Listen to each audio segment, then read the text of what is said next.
WNJN Montclair, broadcasting from the campus of Montclair State University.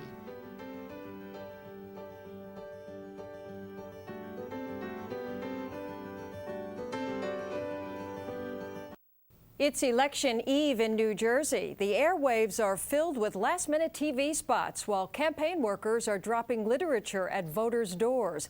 Control of the 120-seat state legislature is at stake.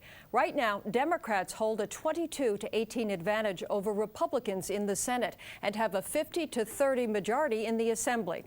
Senior political correspondent Michael Aaron is here now with more on tomorrow's election. Michael? Kent, the Democrats are virtually certain to hold their majority in the Senate, the only House that was even considered in play 5 months ago. But Republicans are optimistic about winning the race that's probably gotten the most attention statewide, the Karcher-Beck race in Middlesex and Monmouth counties. Thanks a lot. Bye-bye.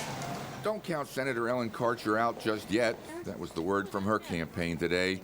Political insiders have been saying momentum is with her opponent, Jennifer Beck. But while Karcher was at a Dunkin' Donuts and other spots in Monmouth County throughout the day, her campaign was telling reporters 1,000 volunteers will be phoning and driving Karcher voters to the polls tomorrow. The Beck campaign expects only about 100 volunteers to help get out the vote. Beck was in Manalapan at lunchtime today at Levy's Kosher Italian restaurant. She went door to door in Manalapan this morning, later knocked on doors in Marlborough, before returning to her office to make phone calls to potential voters. In addition to Beck Karcher in the 12th district, the two big races are in Deep South Jersey, where Republican Senator Nick Aselta in the 1st district faces a tough challenge from Democratic Assemblyman Jeff Van Drew, and Republican Senator Sonny McCullough in the 2nd district faces an equally tough challenge from Democratic Assemblyman Jim Whalen. Other races being watched by insiders, the 8th district, where Burlington County Clerk Phil Haynes and Republican-turned-Democrat Fran Bodine are competing for an open Senate seat. The 14th, where Republican Bill Baroni is favored over Democrat Seema Singh for an open Senate seat. The 29th, where Democrat Bill Payne and Democrat Louis Quintana are both running as independents against Teresa Ruiz, the Democratic organization's choice to fill the Senate seat of retiring Sharp James. And the 39th district, where Republican Senator Gerald Cardinale has been forced to spend heavily in an attempt to hold off Democratic challenger Joe Arion. For Republicans like the state party chairman, the lack of a real opportunity to retake control of the Senate must be frustrating. You know, there's certainly some frustration. I think frustration that they can get away with it, unquote. And they, I mean the Democrats. You know, Get away with what? You know, with the window dressing. You know, you see them talking about. I mean, I was just looking this morning at all their a lot of their campaign mail, and you know, their message is our message, which is flattering in some ways, that they're running on the need for change and the need to clean up government. Senate President Dick Cody appears highly confident about the outcome. I mean, there's been no issue that they've been able to really galvanize support around, meaning the Republicans, in terms of whether that's selling the Parkway and the Turnpike, which is not going to happen anyway, or ethics or whatever. And poll after poll shows that while people are dissatisfied, they're not dissatisfied with Democrats, and it is a Democratic state, and for the most part, people are going to be voting Democratic. Seton Hall political science professor Joe Marbach thinks the legislative districts have been gerrymandered so heavily that public choice is diminished. We've got 120 elections, and there might be 10 that are competitive in the state. So I really think we need to rethink how we draw up the electoral districts and take it out of the hands of the parties which really control and draw the maps, and then we have the tiebreaker who picks either the Democratic map or the Republican map. I think we need really a nonpartisan commission rather than a bipartisan. Senator Cody said today you have to go back to 1951 to find the last time a party that controlled the governor's office and both houses of the legislature actually picked up seats in a midterm election, which is his prediction for tomorrow. And Ken, on Thursday, both parties will reorganize and pick their leaders for next year.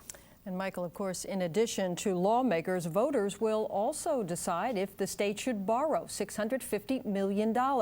State House correspondent Jim Hooker is here now with more on tomorrow's ballot questions. Jim. And Kent, the borrowing is related to a stem cell research initiative and the preservation of farms and other open spaces. There's also two other questions. One asks whether to constitutionally dedicate a recent sales tax increase to property tax relief. The other is whether to update constitutional language surrounding the right to vote for a certain population. Some powerful forces are at work in the proposal to borrow $450 million over 10 years to make New Jersey a player in stem cell research. All percent. Governor Corzine has led the charge among supporters, his backing grounded in hope for new cures as well as an economic catalyst. Sometimes, in our zeal to heal the sick or relieve suffering, we lose our way. But supporters are up against some tough opponents in the Roman Catholic Church, whose bishops have urged the state's 3.6 million Catholics to vote the question down. Catholic doctrine says embryos are human life, an argument taken up by New Jersey Right to Life. Some of these same opponents and others also argue against more borrowing. They point out that New Jersey already owes $30 billion, ranking the Garden State 4th nationwide per capita, and say taxpayers can't afford anymore. Recent polling by the Eagleton Institute of Politics shows 57% of New Jersey voters support the stem cell question, but among the 36% who said they'd vote against it, the concerns were more over debt than moral questions. What we saw was by a 2-to-1 margin among those opposed, folks were saying it was because they thought the state could not afford to borrow another $450 million. The state's voters also will decide tomorrow whether to borrow another $200 million in so-called bridge funds to buy up open spaces and save them from development. And once again, the Rutgers-Eagleton poll found a majority of likely voters polled, 59%, are ready to return to the well for more borrowing, though poll director Versalotti believes the debt issue is just beneath the surface. Voters have some concern about whether the state can go further into debt, even for purposes that voters might otherwise think have some value to them.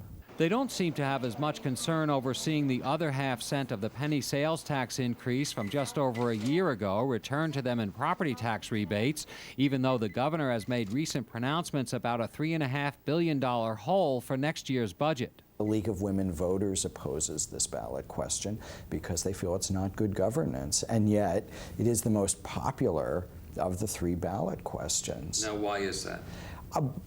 Property taxes are issue #1 in New Jersey, and anything having to do with property tax relief will draw support from the voters. Another ballot question, #4, would delete from the Constitution the phrase idiot or insane person as a standard by which a person can be denied the right to vote. Written in the 1800s, they would be replaced by the words a person who has been adjudicated to lack the capacity to understand the act of voting. A bit wordier perhaps, but according to supporters, considerably more humane. The Eagleton poll director tells us there is typically some voter drop-off on these so-called public questions. Kenty says by the time voters get to the bottom of the list of candidates that they're going to vote for, they may experience what he calls ballot fatigue. Thank you, Jim. Okay.